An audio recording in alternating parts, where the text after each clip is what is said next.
Right, what's up, Dragon Brood? I just want to do a short video because I woke up and I expected Vivi to be banned today, but we got others, and it was a bit surprising. And honestly, it's going to shake up Standard a little bit. And want to talk about the bannings, and then we talk about what it means for Standard.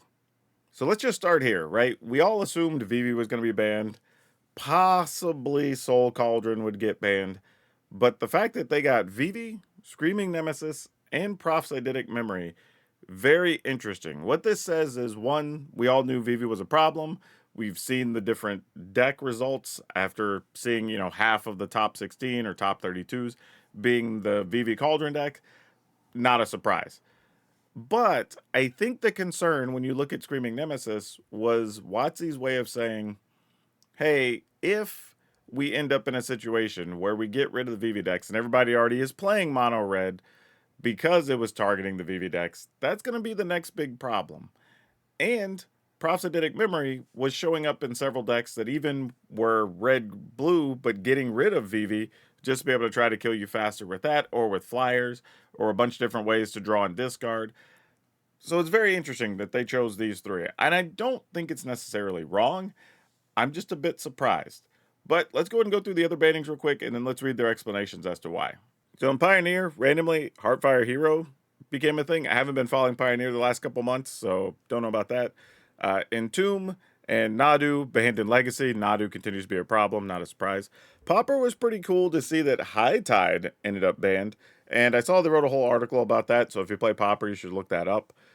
Historic had a pile of cards get banned, but that being said, I don't know how many people are playing Historic these days. I'm sure there's still a few, but I don't see that many. But, these are all what they're calling pre-banned for stuff that's going to be on there soon. And then Brawl has a bunch of stuff that's banned. Strip Mine, Mana Drained, Chrome Mox, Ancient Tomb. Cards that are obviously just really good, even in Vintage. Makes sense that they're going to be banned in Brawl. But as far as Standard is concerned, it says Standard's been in poor shape for a few months. Yes, we would have read these bans come sooner. But there's a Cauldron deck cemented itself as the strongest deck in the format and has an unacceptably high win and play rate over sustained duration. 100%. It uses Prophesidic Memory. Nothing real surprising there. It's just kind of explaining the situation. They do say here, though, that to open up the Standard format for innovation and a wider variety of decks, it's clear they have to disrupt the VV Cauldron deck.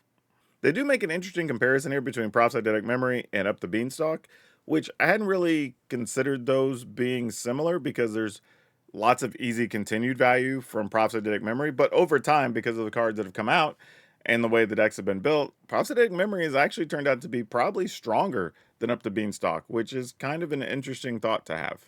Now, what they note here with Screaming Nemesis is that it's one of the stronger cards in the red deck, obviously, and it's one of the most frustrating cards to play against. And I think their argument here, they're saying, is the counterplay against mono red goes away because some of the things you could play that would help you against mono red are really bad when your opponent gets a Screaming Nemesis. So unless you have like a clear spot removal or something, Screaming Nemesis just makes it where you can't play against the mono red decks. And this is fair, right? There's a good amount of, say, 5/5s or something with first strike or whatever that could keep you alive against other red deck or red creatures, but actually does nothing against Screaming Nemesis but put you in a worse situation. So I kind of get it, and it takes away some life game options that you could potentially play on a few creatures, right? Or a spell that can clear the board, maybe gain a couple life by yourself a turn. Can't really do that with Screaming Nemesis. Your opponent just like shocks their own creature, so you can't gain life, right? So kind of makes sense, and I see where they're going with this. Not necessarily mad at it. It still leaves mono red being a good deck.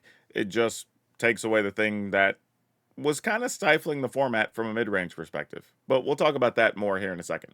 Now, there's a lot to digest here in the next section with learnings and the future, and basically it's them explaining that they kind of want more counterplay in Standard. You want to have the mid-range decks. You want to see more spells be played. And it's one of the things that they're trying to work on, it sounds like. If for a healthy metagame, you got to have this variety of stuff. And they do say that missing some power level, a few cards will happen from time to time, but there is stuff like Prophesidic Memory that just over time gets more and more cards that just like push it even further, which I'm sure creates its own problems or whatever. But it's also an interesting thing too, because I think people don't realize that even if they're testing with a bunch of people in turn, let's say they even have a 200 person testing team, they're not going to find everything that, I don't know, a couple million players are going to find otherwise. So who knows? But my biggest thing is I don't really care as long as if we identify a problem, we rectify it quickly. And that's another thing we'll touch on here in a second. Though they do mention here at the bottom that they will be announcing or discussing the changes to our banned and restricted update windows on weekly MTG on November 11th, which is tomorrow. So maybe they're changing how they deal with this. I don't know. But let's talk about what this means for standard. Now, we don't know what's going to come of those announcements on Tuesday, but truthfully, or discussions, I should say, more than an announcement. But honestly, I don't really care. Like, I assume that when you're making a lot of cards, some things will happen. I mean, and in reality, considering the fact that they've made, I don't know, 3,000 cards in the last couple of years, and we've only had a couple of problems, that's still a fairly good hit rate. My only concern is that once we've identified the problem, like Vivi, for example, with the Cauldron deck, we've known this is a problem for, I don't know, what feels like more than 3 months now. We should have done something about it, but we didn't, right? We kept pushing it off. Even once we identified it, we said, oh, well, we'll move the date up in November, but that's still going to be another 8 weeks off or whatever it was, right? That's just not a good feeling. And I'm fine with it. If we identify a thing and it's a super egregious problem like this, we should just emergency ban some stuff and just call it good. I mean, I get it. We want to be predictable. We want some situations where players aren't buying cards and, can purchase safely, not worrying about something being banned the next week. But here's the other thing. Anybody who's playing that type of deck or buying those types of cards to go play in a PTQ, or I guess an RCQ now it is, or an open series or whatever, we know we're playing the most degenerate deck. We know that it's a problem. We are taking a risk whenever we make that purchase. So that's just a thing. Personal rant. But what does this do for standard, right? One of the things we've discussed recently, and this got brought up in the overrated, underrated videos that me and Dev did, which actually I think are live right now. If you want to see the overrated, underrated cards from Avatar, we each have videos on our channel. You should check out mine and Strictly Better MTGs.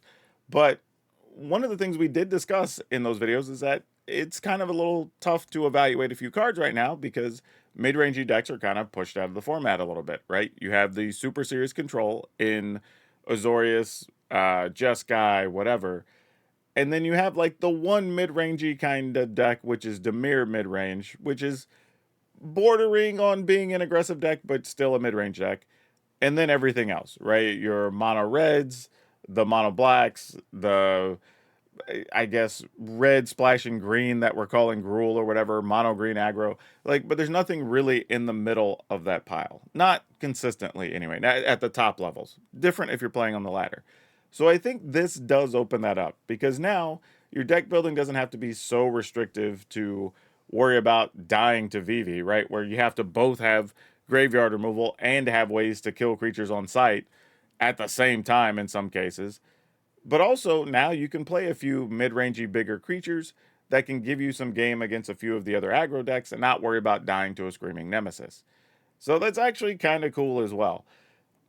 Now, what do the future decks look like? I don't know. I also have a very, I don't know, let's call it a little tinfoil hat situation here. But the timing is also very interesting, right? That everything is going to be fresh and new as we start talking about Avatar stuff. Because we have the streamer event on Wednesday, and then Friday, Saturday, Sunday is going to be your pre-releases at your local stores. If that's the case, then you're not having people who are coming into the fold for Avatar as new customers that are excited to learn the game running into Vivi or having games be blown out in 4 or 5 turns against mono red or whatever, right? So this experience will look fresh and new and better for those players. And maybe that's why we got it on this particular date. I don't know. Again, it's a little tinfoil hatty because we could have done this before, but now we are in a whole new point of discovery with brand new cards right when a new set launches. Just saying. So yeah, overall, I think this is a good announcement. I think it's going to be good for the format. I think mono red's still going to be playable. It's going to be a little less powerful, obviously, without Screaming Nemesis. But I think the deck's still going to be played, just not to an insane amount.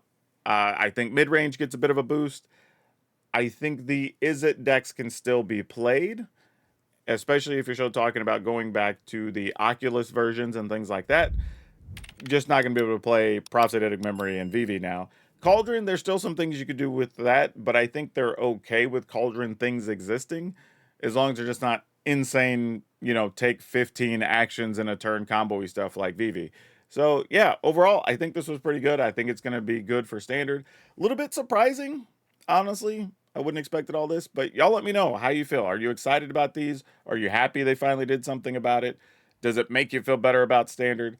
I don't know, but I'm into it, and we're going to have a lot of stuff we can build with Avatar. But that's all I have you for now. We'll see you next time.